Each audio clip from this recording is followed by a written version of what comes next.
Shalom para murid Kristus yang dikasihi Tuhan.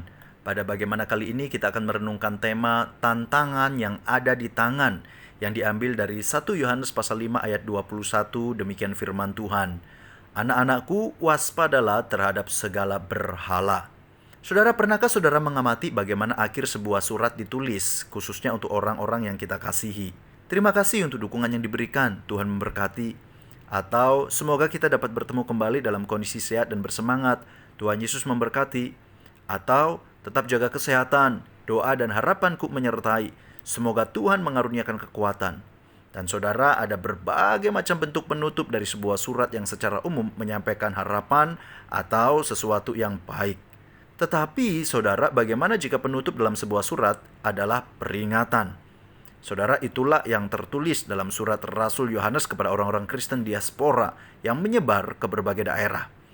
Anak-anakku, demikianlah Yohanes menyapa orang-orang Kristen yang menunjukkan sebuah relasi yang tercipta di mana orang-orang Kristen yang kepada mereka Yohanes menuliskan surat sangat dia kasihi. Dan Yohanes memposisikan dirinya sebagai bapa yang memberikan nasihat sebagai wujud kasihnya. Saudara, apa nasihatnya? Hati-hatilah terhadap segala berhala. Saudara, peringatan ini nampaknya menjadi pesan yang sangat penting pada waktu itu, sehingga Yohanes menaruh sebagai penutup suratnya. Yohanes seperti hendak mengatakan bahwa peringatan ini adalah sesuatu yang sangat serius dan peringatan ini disampaikan juga kepada kita di masa kini. Saudara, jika kita bicara tentang berhala, ini tentu berkaitan dengan subjek penyembahan. Artinya ketika Yohanes menyampaikan ini kepada orang-orang Kristen, maka ada sebuah potensi di mana hati orang-orang Kristen itu bercabang. Satu sisi menyembah Kristus sebagai Tuhan, tetapi di sisi lain dapat terpengaruh menempatkan sesuatu yang lain dalam hati mereka, dan sadar atau tidak sadar telah menjadi Allah dan menomorduakan Tuhan yang sejati. Saudara, dalam konteks zaman sekarang, berhala tentu tidak hanya dimaknai sebagai patung dewa tertentu, tetapi segala sesuatu yang dapat membawa kita menomorduakan Tuhan dan kita memiliki kebergantungan pada hal tersebut. Nah, saat ini, saudara, saya akan men-sharingkan sebuah benda yang memiliki potensi menjadi berhala dalam hidup kita, yaitu gadget atau smartphone kita. Menarik sekali, seorang scholar Kristen bernama Jennifer Claudia pernah melakukan sebuah penelitian di sebuah STT di Makassar pada mahasiswa tingkat semester 4-8 berkaitan dengan pengaruh smartphone terhadap kerohanian mereka. Saudara, dari penelitian ini didapatkan sebuah kesimpulan bahwa terdapat dua sisi pengaruh smartphone terhadap pertumbuhan kerohanian, yaitu pengaruh positif dan pengaruh negatif tentunya. Pengaruh positif berkaitan dengan mahasiswa dimudahkan untuk berkomunikasi dan menyebarkan informasi seputar kegiatan sehari-hari hingga kerohanian, membantu mereka untuk membaca dan mendalami Alkitab, saat teduh, dan berbagai sarana memberitakan Injil. Meskipun demikian, saudara, tidak bisa dipungkiri, smartphone dapat memberikan pengaruh yang tidak baik pada pertumbuhan kerohanian para mahasiswa. Pengaruh negatif tersebut antara lain, pertama, smartphone mengakibatkan kecanduan bagi penggunanya yang tidak dapat lepas dari smartphone. Hal ini tentunya merugikan karena berpengaruh terhadap aktivitas, tugas, dan kehidupan sosial dari para mahasiswa. Kedua, mereka punya kecenderungan tidak dapat menguasai pemakaian smartphone dengan sewajarnya.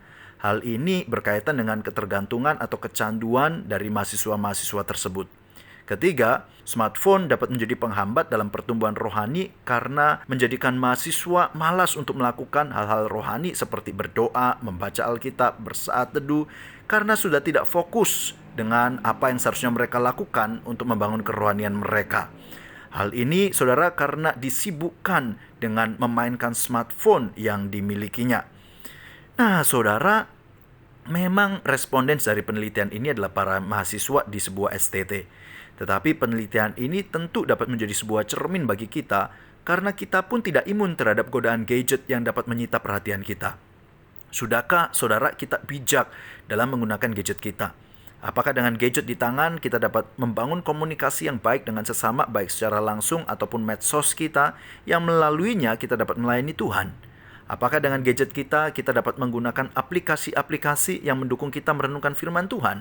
Atau sebaliknya, kita begitu dikuasai oleh gadget dan tanpa kita sadari gadget telah merenggut hati kita. Bahkan dengan gadget kita melakukan perbuatan-perbuatan yang tidak sesuai dengan kehendak Tuhan dan mengalami kecanduan. Alhasil, gadget di tangan menjadi tantangan untuk kita dekat dengan Tuhan. Saudara, melalui firman Tuhan ini kita diingatkan, yuk waspada dengan berhala-berhala di sekeliling kita, yang salah satunya adalah apa yang biasa di genggaman kita, yaitu gadget yang kita punyai. Milikilah hikmat dan tekad untuk menggunakan gadget sebagai sarana bagi kemuliaan Tuhan dan bukan menggantikan posisi Tuhan. Oleh sebab itu saudara, salam waspada terhadap segala berhala. Salam mempersembahkan hati kita seutuhnya untuk Tuhan yang mengasihi kita. Soli Deo Gloria, God bless you.